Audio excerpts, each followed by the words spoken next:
Hi, everyone, and welcome to another edition of Palma Yacht Crew Vlogs right here on Yachting International Radio. My name is Rhea. I am your host, and I'm really pleased to introduce Justine Murphy from mymuybueno. How are you? Hi, Rhea. I'm very well, thank you. Thank you for having me today. No, do you know what? I have been an admirer of yours from afar for many years, actually. I think right back to actually when you first really started kicking off, and you started in 2011? Yes, that's right. Long, Ah. many moons ago now. Well, it's not really in the big scheme of things that far ago, but I mean, how did you start? You had come from just you didn't actually have any formal training in chef at that as a chef at that stage, did you? Or No. So at that time, I had joined, I'd been a chef on super yachts for 6 years, and I joined the industry. I had just done a couple of short courses at the time, then my STCW and ENG1, and just from my love of cooking and passion of cooking, got my first yacht job in Mallorca on a boat in Port Al's. And that was the beginning of my yachting career. And then over the years, did more and more kind of courses. And then it was many years later that I managed to then finally kind of do my proper formal training and invest in myself and tick that box. so what did you start in 2011? How did that come about? So the deli, when I had the vision for My Muy Bueno, so the My is the personal touch and the British part, and Muy Bueno, of course, is the nod to this beautiful island and Spain being the Muy Bueno for when eating good food, Muy Bueno, and putting them together, and I immediately trademarked them because my vision for the company and the brand right back then was so much more than just starting a deli. I knew I wanted to have a cookery school to share people and cooking and bringing people together. And I also wanted to start a chef agency to fill a gap in the industry that I didn't ever feel was being represented when I was working in it. So, but the deli was and always has been a labor of love, and starting that first just to be able to make really kind of British favourites, really, that were missing, I felt, from the island. I remember kind of always being frustrated being on the boat and coming back to the island and looking for jars of jam even, and only finding imported jars of jam, like Bon Maman from France or Robinson's from England, full of E numbers. And I think I must have gone to lots of kind of church fates or something as a child because I wanted proper chutneys, proper jams. So I used to, on the last boat I worked on, I used to always do a rolling boil and jar up jams and things for the owners. I used to make my own ginger beer and granola, and I really wanted to bring that across, but using produce from the island to make really delicious, very quintessentially British produce like sticky toffee pudding and Victoria sponge, as well as jams and chutneys and then in that first year of doing it, I entered two of my products, because I was so proud of them, into the Great Taste Awards over in the UK, being my granola and my strawberry conserve. And they both won, and they both won gold. So that was a massive achievement because it was just like, it was just the ingredients doing the talking. But that was the beginning of the deli, really. And then in year two, it went in, obviously, the chef agency.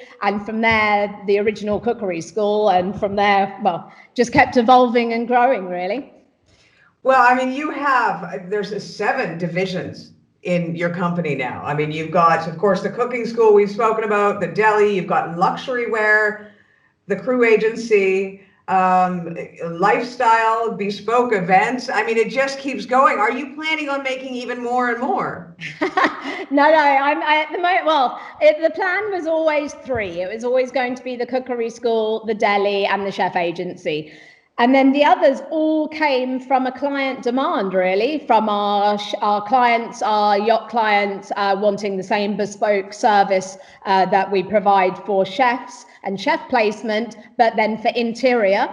So then we kind of initially only did it for existing clients until the demand became more and more, and we had realized that there's the opportunity to have a separate agency just for interior as well.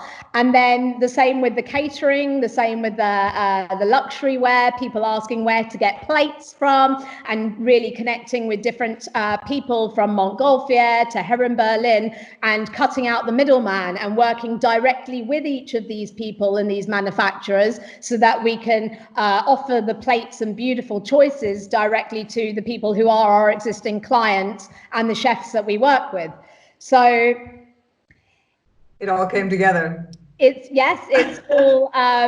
all really come together, and then same really with our lifestyle as well. With clientele, we provide a very much a bespoke service for our clientele. It's like a lifestyle management.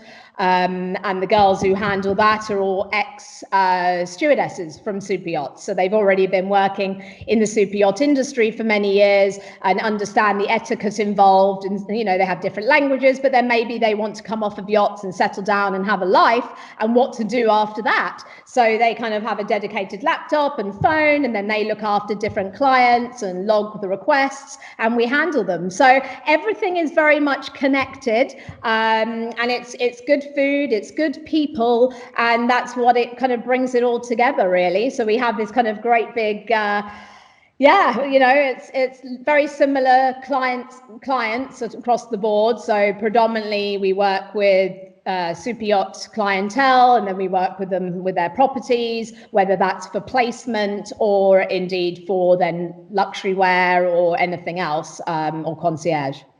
Well, tell me a little bit about the deli, because I find that really interesting. Now, you started off your deli originally, as you said, bringing, British favorites and some of the things that you loved and couldn't find.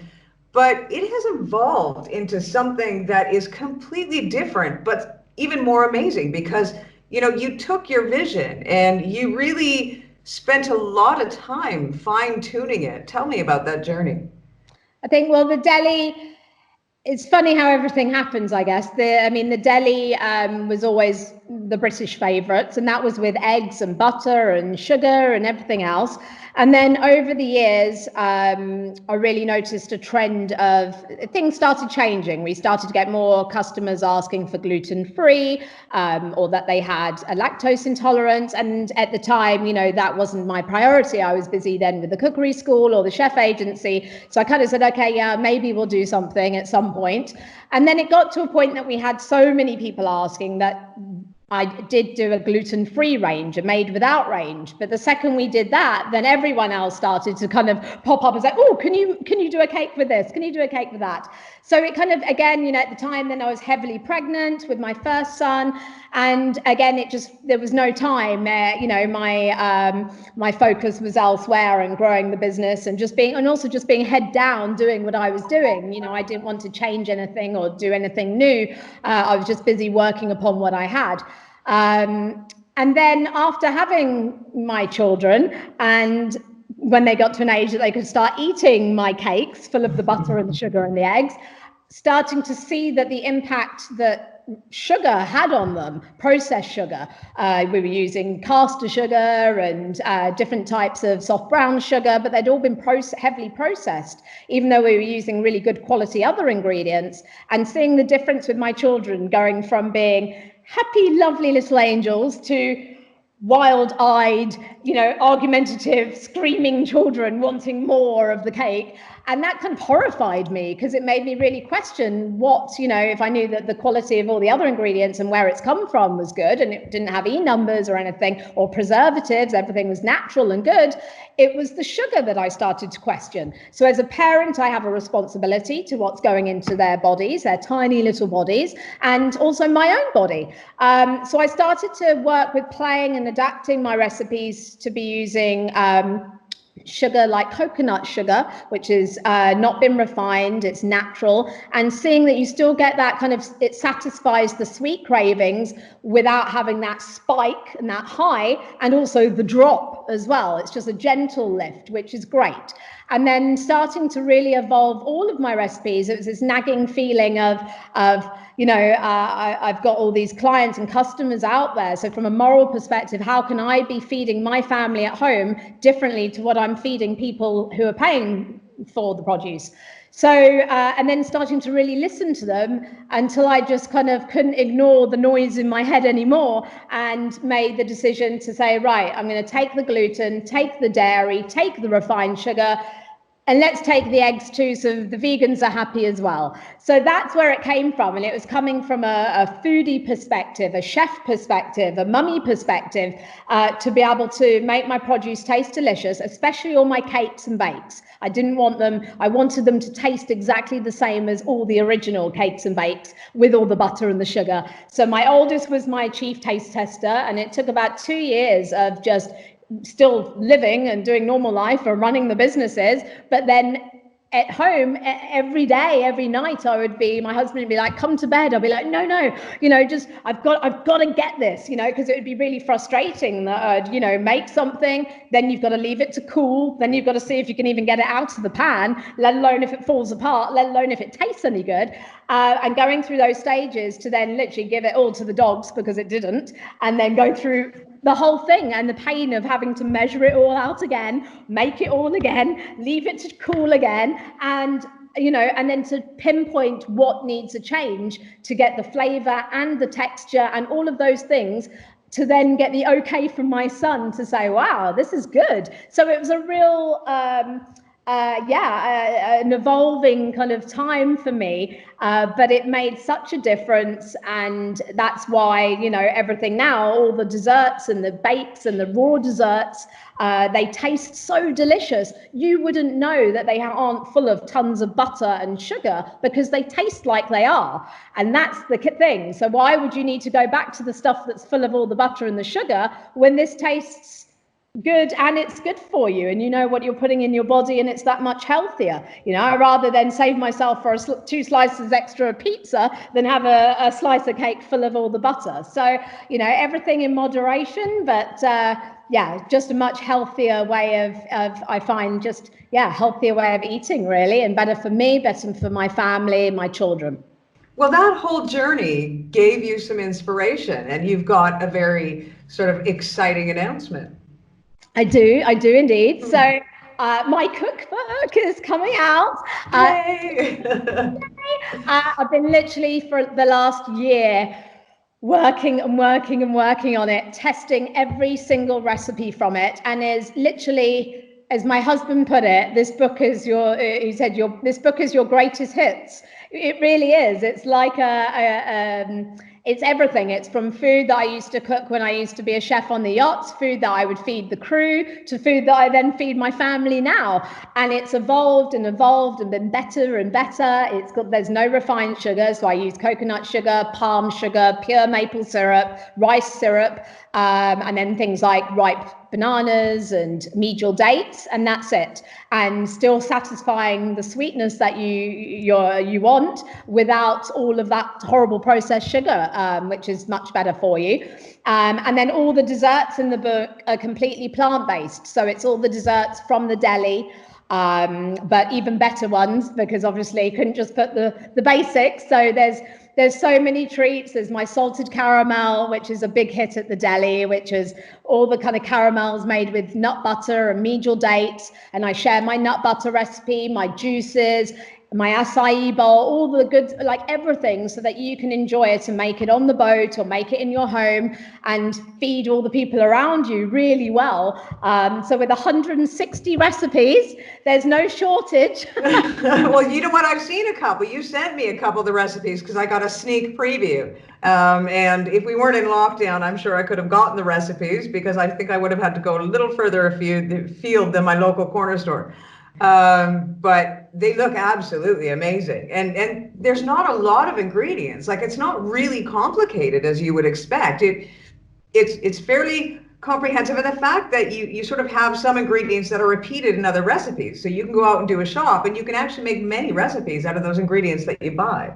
Absolutely. I think for me, it was about making a real book for real people, that's realistic. And for me, I've got 1 million cookbooks on my shelf at home, like I'm sure most people do. And every Christmas, I'll open another one from my husband and say, oh, fantastic. And then I put it on the shelf and it sits there with all the other ones, and I'll never pick it up. So for me, I wanted to make a book that will be flicked through and used and well fingered, and a book that's realistic and achievable for people in what we live busy lives and we don't have much time. So I want a book that is realistic and healthy and delicious and also works. You know, how frustrating to follow a recipe and it doesn't work. So then it gives you hardly any confidence to make the recipe again or try another recipe from a book. And that's one of the things I always see in the cookery school. It's about confidence in people. You know, it's easy when you know how, and that's so important. And so for me, being able to,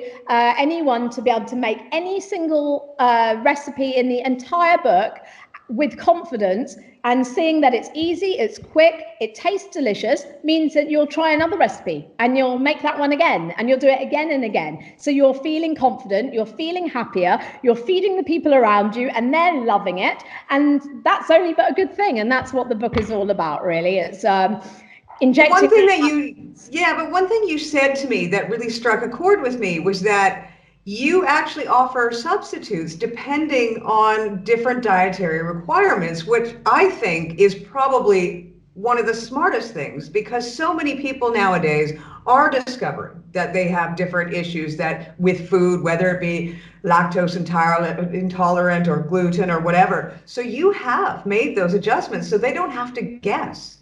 Yes. And I think, again, that comes back to the cookery school. When I'm teaching classes in the school, I really notice, you know, I think we don't have home economics anymore. So people don't know how to do a simple swap unless they're told, and they'll follow a recipe. And if there isn't a recipe for them, then they'll just flick it. But actually, a simple adaptation to that recipe is all you need to make it gluten-free or vegan. So it's trying to help people with that. And so, yeah, on the recipes, I then say, you know, just omit the fish sauce and swap the chicken for vegetables. And then the whole recipe is now plant-based. I've tested the entire book with gluten-free flour as well. So every single recipe works with gluten-free flour too. So again, giving people, making it accessible to everyone is really important, but also helping people to get the confidence to then adapt recipes easily and know, and especially right now with the book, it helps you to learn that, okay, I haven't got this, what can I use instead? How easy it is to be able to think better, feel more confident in making those decisions, and you can still eat this and change this for that, and it will still work. So I think, you know, that's the beauty from the simplicity of each recipe, but also really aiding each individual to cook with confidence and with ease so that they'll want to keep cooking time and time again. When is the book out? Thursday. So Thursday, 16th. So it's Tuesday today, 2-day countdown. So we've only got, you can get it on Amazon, Amazon UK.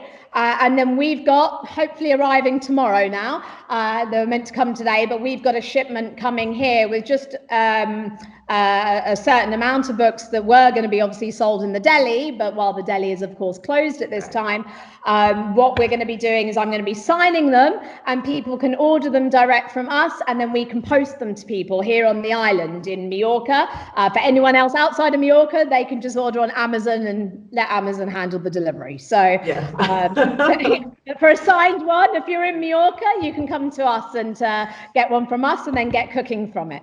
Well, I mean, you already have 7 divisions. You don't need to add shipping to your... Shipping is not the next step for you. Oh, no. There's plenty of other people who handle that. That's right. Here on the island, we'll be posting out the books to anyone who's local, any residents on the island, and then, yeah, Amazon for anyone else doing normal ordering, they can order it through there. Excellent. Well, you know what? I mean, congratulations on everything that you've accomplished so far. You are an absolute inspiration to many women out there, men as well, but women for sure, in all that you have achieved with really your hard work and dedication, and your eyes forward. And that is really nice to see. So thank you for being that inspiration to many women around the world. Thank you so much, Rhea. That means a lot to hear you say that. And I just want to say to everyone right now, it's this crazy, weird time, but we just have to keep staying positive right now. We're going to come through the other side of things. We're going to snap back into motion, open up again. There's going to be literally this new dawn, a new day. The sun is going to shine. It's going to be amazing. And I think we're all just going to come out of this stronger and better than ever. So I think, you know, we are all in this together more than ever before. I think the unity between everyone right now, it's amazing. So just to really give everyone that boost right now that, you know, just we're going to be fine. We're going to get through the other side, and we're going to have a summer season, and it's going to be fantastic. You know, we've got to keep on that positivity throughout everyone, every boat, every individual, everyone here on the island of Mallorca, and keep that outlook. You know, staying positive is so important. You know, you stay positive and positive things will happen. We just need to hang in there at the moment, and then we'll get through the other side, and then everything will get back into action. And we'll have to come to your deli and try all the food out. Absolutely. Come to deli, eat lots. We're going to get the summer season kicked off, and yeah, get all the chefs and all the people looking for work right now placed, and then we'll all kick back into gear. That's the plan. So that's the plan. Well, I'm all over that, and I'm looking forward to getting a copy of your cookbook, and we'll have to catch up again, and after I've done a few recipes and see. Yeah, me too. Well, thank you again, Justine, for your time. Thank you for having me, Rhea. Take care. Thank you. You have been watching another edition of Palma Yacht Crew Vlogs right here on Yachting International Radio. Thank you very much to Justine Murphy from mymuybueno. Of course, she is well, there's several different things, cookery school, but don't forget, in 2 days, her book hits the shelves on Amazon. Check it out and order one in now if you want to feed your family better. Don't forget to tune in again here for another episode.